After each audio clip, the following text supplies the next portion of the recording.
કોઈ પણ ગુનેગાર ગમે એટલો ચાલાક હોય, ગમે એટલો હોશિયાર હોય, પરંતુ જો તેનો ગુનો કરે છે તો અંત તેનો હંમેશા ખરાબ જ હોય છે અને ગુનો ક્યારેય મળતો નથી। અને આવી જે ઘટના સામે આવી છે, જેમાં 8 વર્ષ પહેલા આ ગુનેગારે જે પ્રકારે રાક્ષસી કૃત્ય આચર્યું હતું, એક બાળક છે તેને મોતને તો ઘાટ ઉતાર્યો હતો, પરંતુ તેના 2 કટકા કરી નાખ્યા હતા અને 8 વર્ષ બાદ તેનું પાપ છે તે પોકારે છે અને પોલીસના હાથે તે ચડે છે। કેવી રીતે રાજકોટ ક્રાઇમ બ્રાન્ચે આ હત્યાનો ભેદ ઉકેલ્યો અને પોલીસે જે પ્રકારે સરાહનીય કામગીરી કરી છે તે મામલે જ વાત કરવી છે। વૈષ્ણવજન તો તેને કહીએ જે પીડ પરાઈ જાનાને રે। નમસ્કાર, આપ જોઈ રહ્યા છો નવજીવન ન્યૂઝ અને હું છું આપણી સાથે તોફિક ગાંચી। ગુનેગાર ગમે એટલો સાતીર હોય, ગમે એટલો હોશિયાર હોય, ગમે એટલો ચાલાક હોય, તે તેનો ગુનો કર્યા બાદ તે ઈચ્છતો હોય છે કે પુરાવાના નાશ કરી દે, જેથી કરીને કોર્ટમાં જ્યારે મામલો ચાલે તે સમયે તે પુરાવાના અભાવે કે પછી નિર્દોષ છૂટી જાય। પરંતુ આ ગુનેગારોએ હર હંમેશા યાદ રાખવું જોઈએ કે ગુનો ક્યારેય મળતો નથી અને તમે જે પ્રકારે તમારા જે પાપ કરો છો તેની સજા આ દુનિયામાં તમારે ભોગવવી પડતી હોય છે। અને પોલીસ પણ કોઈ પણ ગુનાની જે પ્રકારે નોંધ થયેલી હોય, પોલીસ સ્ટેશનમાં તેની ફરિયાદ થઈ હોય, તેની તપાસ ધીમે ધીમે કરતી જ હોય છે। આ હકીકત દરેક ગુનેગારોએ ધ્યાને રાખવી જોઈએ અને રાજકોટ ક્રાઇમ બ્રાન્ચે વર્ષ 2018માં એક ધડ અને માથા વગરનું માથું મળ્યું હતું અને તેની તપાસ તે અલગ અલગ દિશામાં કરી રહી હતી। આ બાળક છે, આ બાળકનું મૃત્યુ કેવી રીતે થયું તે મામલો વર્ષ 2018માં થયો હતો, પરંતુ આજે રાજકોટ ક્રાઇમ બ્રાન્ચ છે તેને તેનો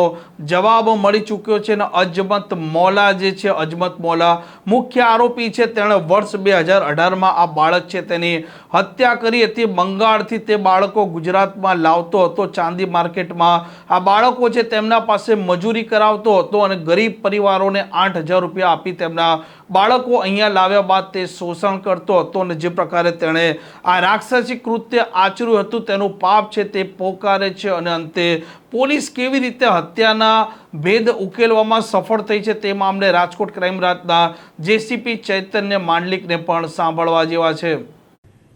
પોલીસ ટીમની મહેનત, અધિકારીઓનો પાઠપુરાવો અને ટેકનિકલ જે સાયન્ટિફિક એવિડન્સીસ છે એ શું કરી શકે એનું ઉત્તમ ઉદાહરણ રાજકોટ શહેર ક્રાઇમ બ્રાન્ચ એસઓજી એમને પૂરું પાડ્યું છે।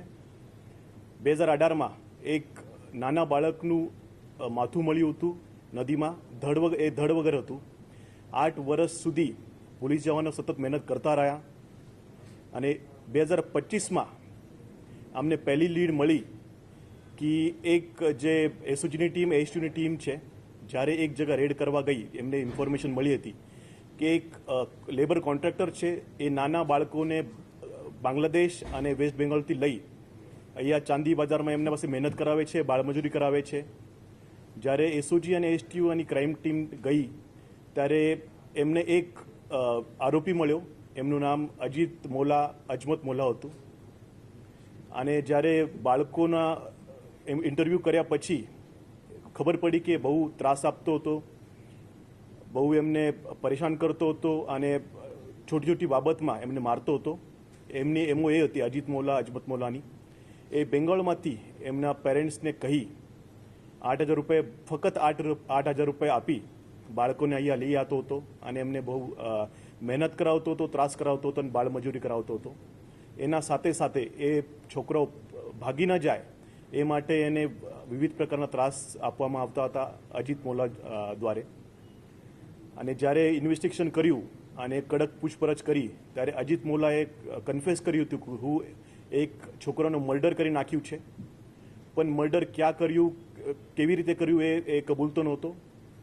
પણ ક્રાઇમ બ્રાન્ચ, એસઓજી અને એસટીયુની ટીમે સખત મહેનત કરી, લગભગ 30થી 35 રાજ્યોના સીઆઈડી ક્રાઇમના મદદથી જે પણ 7 થી 15 વર્ષના બાળકો છે એમના ડેટા એમને ભેગા કર્યા। એ ભેગા ડેટામાંથી કોણ આ બાળક હોઈ શકે અને એમાંથી મિસિંગમાંથી કોણ મળી ગયું છે, કોણ પરત આવેલ નથી એ ડેટા ચકાસ્યા।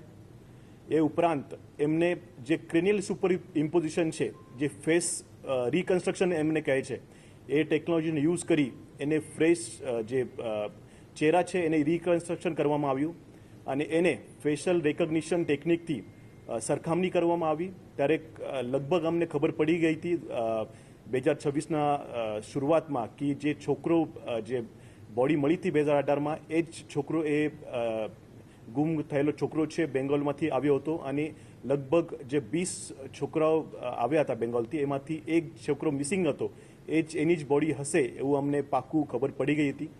પછી 2018માં જે સેમ્પલ લીધા હતા એમાંથી જે ડીએનએ એક્સટ્રેક્શન હતું એ બહુ ડિફિકલ્ટ હતું, પણ FSL ટીમનું હું વિશેષ આભાર માનું છું કેમ કે અમને જે FBI ટેકનોલોજી યુઝ કરે છે એ ટેકનોલોજી યુઝ કરીને ડીએનએ એક્સટ્રેક્શન કર્યું હતું અને ડીએનએ એક્સટ્રેક્શનમાંથી એ છોકરાનું એના પેરેન્ટ્સ સાથે ડીએનએ મેચ થઈ ગયું હતું.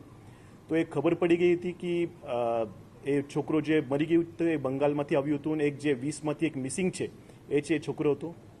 એના પછી અજમત મોલાની વિશેષ પૂછપરછ કરતા એને કબૂલ્યું હતું કે એ છોકરો મસ્તી કરતો હતો અને પરત જવાની પૈસાની માંગણી કરતો હતો પરત જવા માટે, એટલે ગુસ્સો કરી એને બહુ માર્યો હતો અને મારતા મારતા મરી ગયો હતો. પછી મેં એક કોથળામાં ભરવાની કોશિશ કરી હતી પણ આખી બોડી કોથળામાં ન આવતા એને ધડથી જે શરીરથી એ માથું જે અલગ કરી નાખ્યું હતું અને બીજું પણ એનું પર્પઝ હતું કે માથું અને ધડ અલગ થઈ જાય તો બોડીની ઓળખાણ ન થાય અને કોણ મર્ડર કર્યું કોનું મર્ડર થયું એ ખબર ના પડે, એના માટે એને એ કૃત્ય કર્યું હતું. અને જ્યારે અમે એમને પેરેન્ટ્સના કોન્ટેક્ટ કર્યો તો એકદમ ગરીબ ઘર પરિસ્થિતિ હતી એમની અને એમને બહુ મહેનત કરી નથી કેમ કે છોકરા જે એમને મોકલ્યા હતા 8,000 માટે એને મોકલ્યા હતા અને ગરીબ પરિસ્થિતિના કારણે બહુ જગ્યાએ ઓળખાણ ન હોવાના કારણે એ જેવી રીતે ટાઈમ જતું કે ભૂલી ગયા હતા. પણ રાજકોટ ક્રાઇમ બ્રાન્ચે 8 વર્ષ પછી એ ગુનાને ઉકેલ્યો છે અને હું Rajkot ACP crime SOG team અને H2 ટીમ એને બહુ અભિનંદન આપું છું અને 8 વર્ષ જૂનો ગુનો ડિટેક્ટ કર્યો એ બદલ ટીમને અભિનંદન આપું છું. છે એ પહેલાથી જ વિકૃત માનસિકતા ધરાવતો હતો કેમ કે એના ઉપર 2 ગુના અગાઉથી અમે દાખલ કર્યા હતા અને એક ગુનામાં એને અનૈસર્ગિક જે અત્યાચાર હતો અનૈસર્ગિક અત્યાચાર એક બાળક સાથે કર્યો હતો એના પણ ગુનો એના વિરુદ્ધ દાખલ થયો હતો અને પહેલાથી જ વિકૃત માનસિકતા ધરાવે છે અને એ છરી વડે માર્યું છે કે સ્ટીક વડે માર્યું છે એનું ઇન્ટરોગેશન ચાલુ છે અને વધારે ઇન્ફોર્મેશન મળશે તમને આપવામાં આવશે.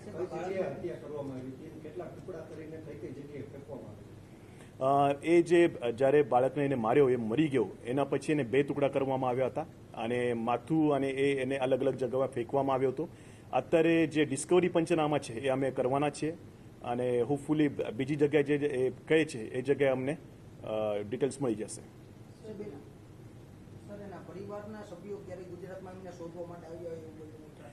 એ બહુ ખરાબ પરિસ્થિતિ છે, એમની પરિસ્થિતિ હતી. એ પોતે આવવા માંગતા નહોતા પણ એમના પાસે આવવાના પૈસા પણ નહોતા પણ ડીએનએ માટે એમની જરૂર હતી ડીએનએ માટે, એટલે ક્રાઇમ બ્રાન્ચના ટીમે એમને આવવા જવાનો ખર્ચો આપી પોતાના ખર્ચે એમને ગુજરાત લઈ આવ્યા હતા અને પછી એમને ફરીથી ડીએનએ ટેસ્ટ પછી એમને મૂકવામાં પણ આવ્યા હતા.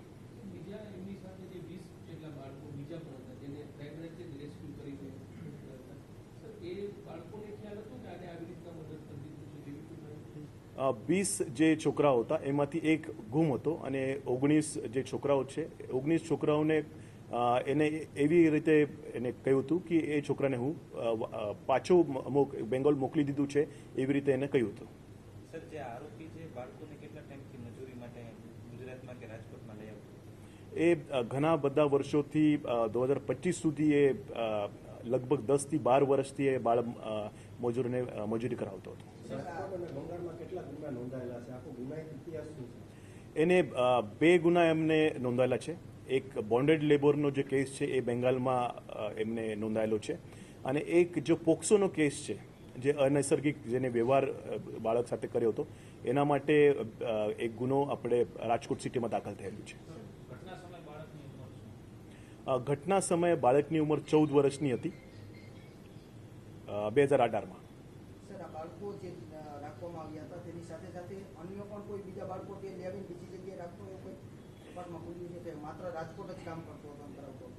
રાજકોટ એ પોતે રહેતો હતો એમના સાથે, અને રાજકોટમાં જ 20 છોકરાઓ એને લાવ્યા હતા, અલગ અલગ છોકરાઓ એને લાવ્યા હતા, અને એમાંથી 19 છોકરાઓ ક્રાઇમ બ્રાન્ચે તે વખત મુક્ત કરાવ્યા હતા, અને એક બાળક જે હતું તો મિસિંગ હતું.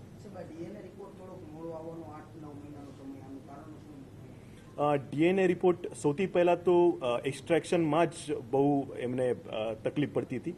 જે નોર્મલ ટેકનિક હતી એનાથી ડીએનએ એક્સ્ટ્રેક્શન થતું નહોતું, પણ સ્પેશિયલ રિક્વેસ્ટ કરી જે અમારા એફએસએલના સાહેબ છે સંઘવી સાહેબ, એમને સ્પેશિયલ રિક્વેસ્ટ કરી એ એડવાન્સ ટેકનોલોજીથી એક્સ્ટ્રેક્શન કરવામાં આવ્યું હતું અને રિપોર્ટ લેવામાં આવ્યું હતું.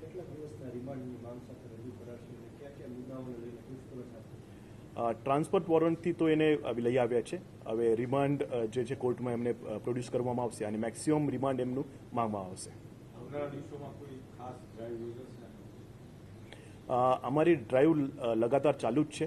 બોન્ડેડ લેબરની પણ ચાલુ જ છે અને બાંગ્લાદેશી નાગરિકોની પણ 5-6 દિવસ પહેલાં થઈ હતી, અને લગાતાર અમારી મહેનત ચાલુ જ રહેવાની છે. અને 2022માં પણ અમારું એક અનડિટેક્ટ મર્ડર છે, એના ઉપર પણ અમે આપણી મહેનત કરી રહ્યા.